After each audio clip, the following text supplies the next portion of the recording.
L'attention démontre clairement que, à chaque instant, ce qui est exprimé est révélateur.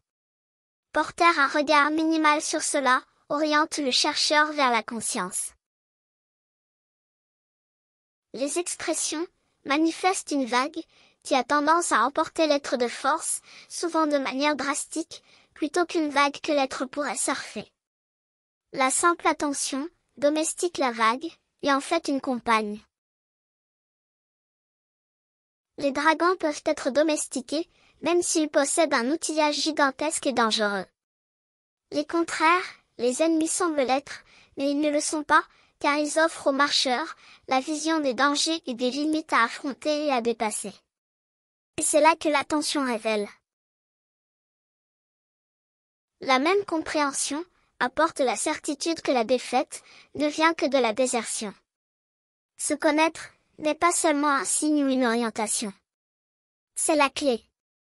Le manque d'attention désoriente. La prudence donne la juste mesure. L'offre au marcheur-chercheur est la nature à ses pieds et l'univers sous son emprise. Les actions simples donnent des résultats simples. L'auto-investigation dévoile et éclaire. Elle renforce la présence de l'essence et dissout les masques. L'être ne surgit pas, il se montre tel qu'il est. Le pourquoi est répondu, et la vie s'arrête, lorsque tous les concepts se dissolvent. Toutes les simulations se basent sur des éléments qui peuvent être comparés à des éléments déjà connus. Les découvertes qui apaisent l'essence les atrophient.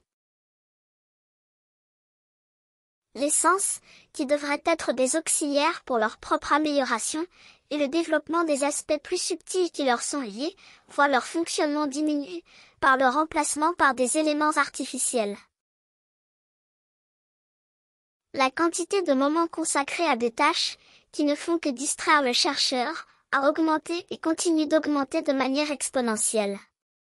Les corps les plus denses reçoivent plus d'attention, allant jusqu'à proposer l'absurdité de la jeunesse éternelle, ou l'éternisation de la persona. Un regard extrêmement simple reconnaît cet absurde. Il est impossible de contribuer de quelque manière, que ce soit aux êtres manifestés dans ce sens, quelle que soit la posture adoptée, par n'importe quel être dans l'univers créé. La polémique est proportionnelle à l'imposition de comportements. Chaque être croit, ou veut croire, que certaines attitudes humaines sont correctes.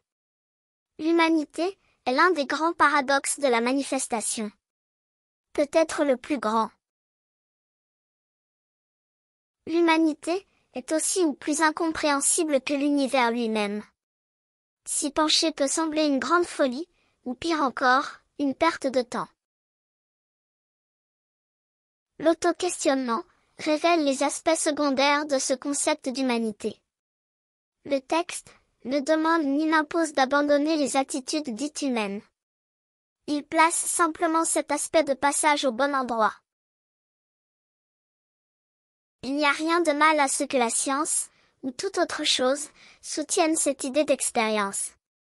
Le texte offre simplement des possibilités de transposition, où chaque être peut passer par des portes et des signaux plus attrayants, pour les amoureux de la vérité. Il existe un élément qui permet de transgresser les dogmes institutionnalisés vers la connaissance. Ne qualifiez rien ni personne de maître, de mage, de gourou, ou de divinité. Cette partie a déjà été remportée, car il est possible que l'être devienne maître de son destin. Le manque d'attention et la contribution d'attitudes et de concepts permanents seront des complices puissants dans l'acte de distraire le marcheur. La solitude et le respect du temps seront de solides alliés.